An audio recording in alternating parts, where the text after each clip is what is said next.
Saya minta para kajari, setelah kalian melakukan pemberkasan, kalian melakukan persidangan, setelah keputusan, lakukan koordinasi dengan pemerintah daerah setempat, lakukan perbaikan sistemnya, dan sistem-sistem itu jangan sampai terulang.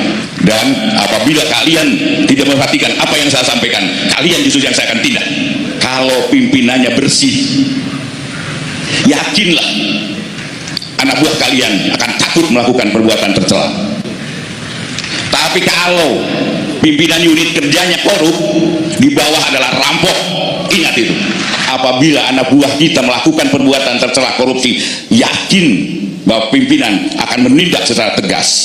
Kalian adalah sebagai sapu, para jaksa, bersihkan dirimu sendiri. Berikan contoh kepada institusi lain bahwa kalian adalah penegak hukum yang diharapkan oleh masyarakat. Ini ya sidang gugatan PK, pengadilan kembali di Pengadilan Negeri Jakarta Selatan, karena setelah pekan yang lalu dia ditunda. Dan memang PK ini sesuai dengan KUHP-nya dan juga surat edaran dari Mahkamah Agung harus hadir, gitu kan Mbak. Jadi kalau dia tidak hadir, kecuali kalau dia di dalam tahanan, dia bisa diwakili oleh pengacaranya. Tapi kalau dia tidak dalam tahanan, menurut KUHP, saya lupa pasal 265 atau 263 ayat 2 gitu kalau tidak salah, Kitab Undang-Undang Hukum Acara Pidananya, memang harus dia tanda tangani sendiri. Kalau tidak, ya dianggap batal. Kemarin kan dia tidak datang. Kemarin dia tidak datang, alasannya sakit. Nah ini persoalannya, ini beda nih, bukan soal nggak datangnya. Ini pertanyaannya, ini kompakan dengan jaksanya atau seperti apa? Karena kalau datang kemarin itu dan kemudian jaksanya nggak nangkep dia, nah itu tambah parah gitu loh. Nah tapi kalau kemudian nangkep, jaksanya nangkep, jangan-jangan ordernya nggak begitu. Itu yang kita curigain. Nah besok kita tunggu apakah Silverter itu bisa datang lagi atau tidak. Walaupun sebenarnya menurut saya, karena jelas kan suratnya di situ disebutkan bahwa oleh pengacaranya bahwa sakit Puri Kinere Depok. Itu kalau jaksanya mestinya begitu dia kabar itu, dia pasti datangnya itu ke. Saya tidak butuh jaksa yang pintar namun tidak bermoral. Yang saya butuhkan adalah jaksa yang pintar, bermoral dan berintegritas. Keluar kalau kalian tidak lakukan itu.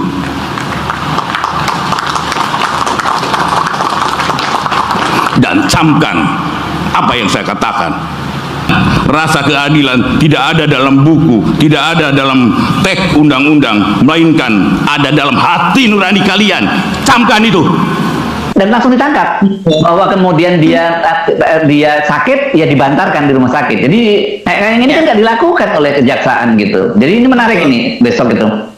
Kita akan tahu sebenarnya apa yang sebenarnya terjadi deal-deal di belakang itu. Sakitnya pun aneh-aneh kan, yang satu menyebutkannya katanya menurut surat ke hakim disebutkan bahwa chest pain itu ya, apa ada nyeri di dada gitu. Sementara kata Sekjen Pradi yang selalu mendampingi dia, siapa namanya? Teman-teman manggilnya kok bilang siapa? Pelawak.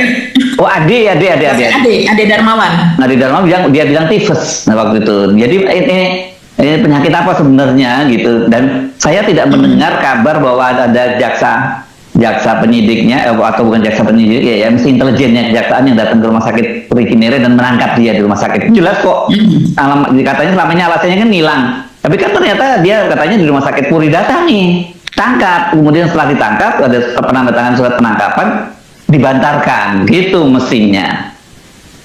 Iya, ini mungkin ngeper juga ya Mas Ersu ya, ngeper atau kompak? Oh, Silvertonnya, ya oke. Iya. Coba lakukan itu dan ingat, akan aku tindak. Ingat, ini adalah peringatan terakhir untuk kalian. Siapapun Anda, belakangmu siapa, aku tindak dengan keras. Karena ini perbuatan tercela, penyalahgunaan jabatan lainnya. Jika ditemukan masih ada pegawai yang tidak mengindahkan peringatan ini, maka jabatan saudara akan saya copot dan saya pecat bila perlu. Bagi yang tidak punya jabatan akan saya pecat. Ingat, saya tidak akan main-main lagi. Sylvesternya, karena sebelumnya mungkin dia oke-oke saja lah, saya PK, saya datang, diproses, dia tidak menyangka bahwa dalam 1 pekan menuju kepada sidang tersebut, karena itu kan memang ramai betul ya, orang bertanya-tanya, hanya dalam waktu 6 hari setelah diajukan PK langsung disetujui sidangnya dan kemudian ditetapkan waktunya kapan. Ini luar biasa sekali. Jadi ketika itu semua tokoh-tokoh yang masih di garis lurus ya tentunya ya, bukan termul, itu seperti tokoh-tokoh hukum seperti Pak Mahfud MD semua mengatakan bahwa itu begitu dia muncul langsung tangkap. Perintahnya begitu.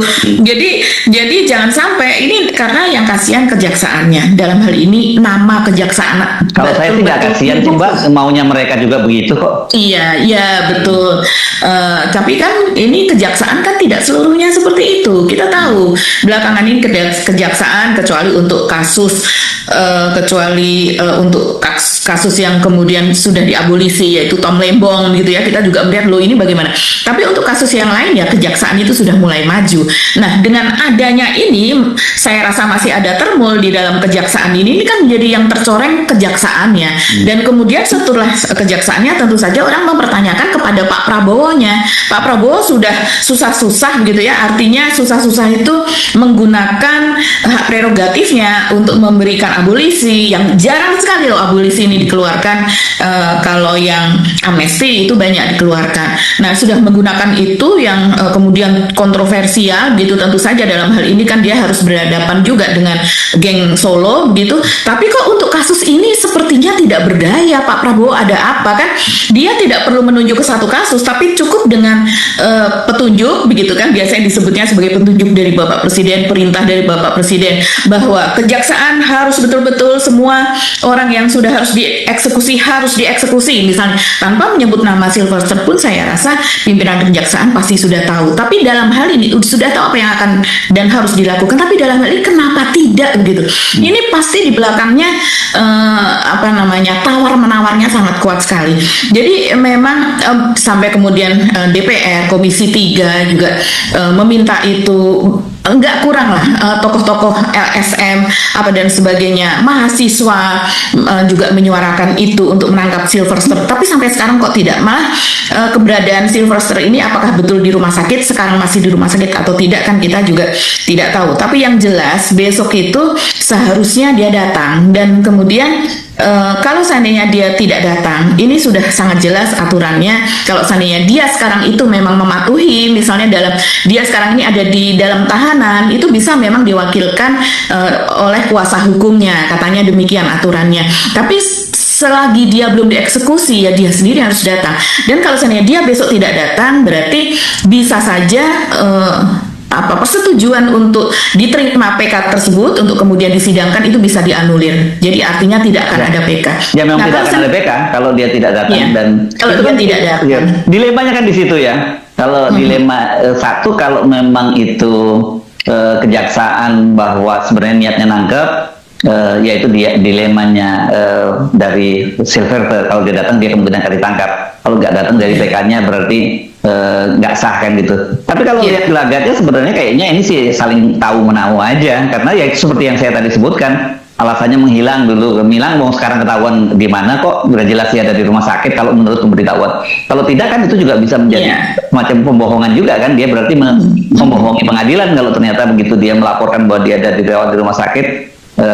Masa iya sih mesti diajarin intelijennya kejaksaan yang hal semacam itu? Menurut saya nggak perlu lah, karena kata Pak Mahfud MD aja mereka sampai ada orang yang bersembunyi di Papua aja bisa ketemu kok, apalagi cuma di daerah Depok aja, di Cineres itu kok enggak juga, dan sampai sekarang kita nggak ada kabar. Kalau saya lebih lihat itu memang nggak ada niat juga dari kejaksaan. Saya mesti cara terbuka menuduh seperti itu gitu. Nah silahkan jawab Pak Jaksa, dan caranya menjawab adalah dia tangkap. Kelamaan dengan menangkap Sylvester Matutina, orang berhak untuk menuduh Anda bahwa Anda nggak serius menangani Sylvester Matutina ini. Iya, dan ini tidak hanya Sylvester Matutinanya ya, sebetulnya kan Kejaksaan Negeri Jakarta Selatan ini juga sudah di pra-peradilan kan begitu Mas Hersu ya. Iya. Tanpa sampai kayak gitu sampai. Ya kan nggak harus, itu tugas dia kok sampai di pra-peradilan kan itu kan. Iya, dan ini kemarin kan sidangnya pada tanggal 25 Agustus kemarin hari Senin. Dan ternyata kuasa atau wakil dari Kejaksaan Negeri Jakarta Selatan tidak hadir dalam sidang di Pengadilan Negeri Jakarta Selatan. Itu coba. Ini kan makin kacau. Ya, dan kalau berdasarkan keterangan dari ARUKI, yaitu Aliansi Rakyat untuk Keadilan dan Kesejahteraan, ini mereka menjelaskan ini bahkan sampai siang tidak ada kabarnya. Jadi seperti melecehkan kalau saya katakan.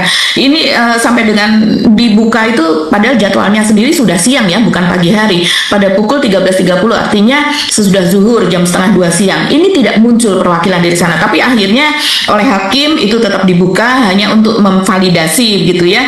Tetap dibuka persidangan untuk ditanyakan gitu dari pihak ditanyakan kepada pihak pelapor yaitu atau penggugat pra-peradilan, tapi kemudian ya ini tidak dianggap sebagai. Halo Sobat Politik, selamat datang kembali di channel ini. Teman-teman semua, kita sudah menonton sebuah cuplikan video yang sangat menarik. Dan dari video tersebut banyak komentar netizen yang meluapkan isi hatinya. Sebelum saya bacakan satu-satu untuk Anda, jangan lupa like, komen, dan subscribe agar channel ini bisa berkembang dan kita bisa berbagi informasi selanjutnya. Komentar pertama dari Hasan Basri mengatakan, tangkap Sylvester. Kalau hukum ini adil, jangan karena dia orang Jokowi lalu ke bawah hukum. Komentar selanjutnya dari Bubun Sofyan mengatakan, omon-omon saja, hukumnya tumpul pada si Matutina. Komentar selanjutnya dari Hadi Wibowo mengatakan Pak Jaksa Agung harus tegas daripada masyarakat marah dan jangan sampai bertindak anarkis.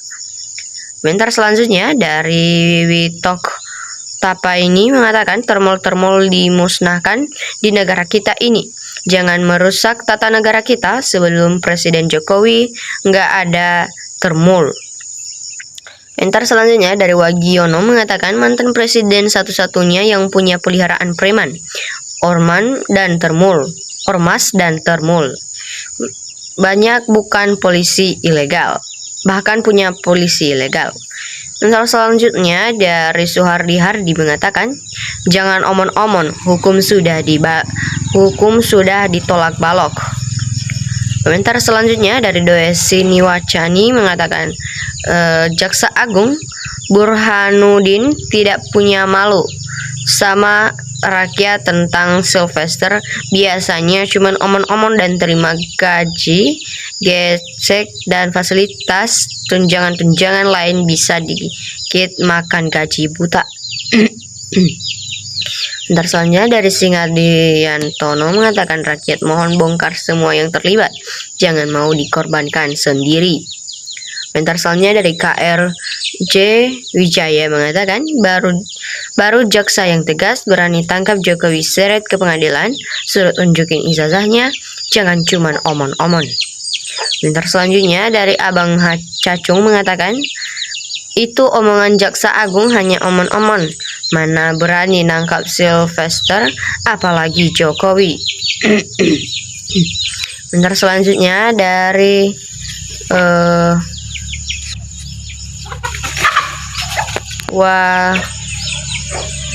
Wakindun Samsudin mengatakan Sylvester kan termul, ya aman-aman saja dulu, sekarang tidak ada ampun. Komentar selanjutnya dari Mahdin mengatakan sungguh sangat mengherankan dan sangat membingungkan, kok masalah satu orang terpidana tidak juga dipenjarakan. Negara punya segalanya, kenapa menangkap satu orang saja? Kok lambat banget? Ada apa dengan jaksa sekarang? Berdalih apalagi Pak Jaksa? Tidak mungkin begitu sulit mengeksekusi satu orang tanpa ada apanya dong. Selanjutnya dari Moh Buyami mengatakan saya senang sikap Jaksa Agung, semoga pidatonya benar-benar ditindaklanjuti oleh jajaran Pak Jaksa. Bentar selanjutnya dari Mariono Yono mengatakan laksanakan Pak Jagung, rakyat menunggu hasilnya. Komentar selanjutnya dari Budianto mengatakan, apa betul sudah ditangkap dan dijebloskan? Komentar selanjutnya dari Homilia Siti mengatakan, betul Bapak, mari lindungi negara ini. Mau dijadikan apa anak cucu ini? Jaga moralnya rakyat ini, sudah banyak tidak berakhlak. Kalau bukan Bapak yang jujur, siapa lagi? Saya lihat rakyat susahnya yang berusaha terima ASI Bapak Ai. Selanjutnya dari Hadi Wibowo mengatakan, Mbak, kenapa Presiden Prabowo tidak berdaya dengan kasus hukum Sylvester dan ijazahnya Jokowi? Karena Pak Prabowo berkewu merasa harus balas budi. Komentar selanjutnya dari Darman Saji SH mengatakan, Darman Maji SH mengatakan, kalau mau bersihkan atap sapunya yang bersih. Wong Jokowi aja nggak bersih, pembohong, penipu, koruptor, OCCRP bahwa ya rampok itulah berani tangkap penjarakan Jokowi and oligarki yang oligarkinya jelas patutnya berkuar, nggak mungkin ditangkap, takut yang nangkap sama Jokowi orang sakti. Komen. Ntar selanjutnya dari Heri Suparman mengatakan, aparat penegak hukum pembohongnya sudah di luar nalar, hukum dikoyak-koyak. Terus selanjutnya dari Mawar Giasihman mengatakan, setuju Pak, salam hormat. Bentar selanjutnya dari Lutfiah Lansyah mengatakan, pelaksanaan hukum di negara Indonesia lebih nyaman di waktu zaman penjajahan kolonial Belanda. Bentar selanjutnya dari Kitabok mengatakan, mantap Bapak SBT Jagung, semoga Bapak akan berkomitmen dengan semua pernyataan Bapak.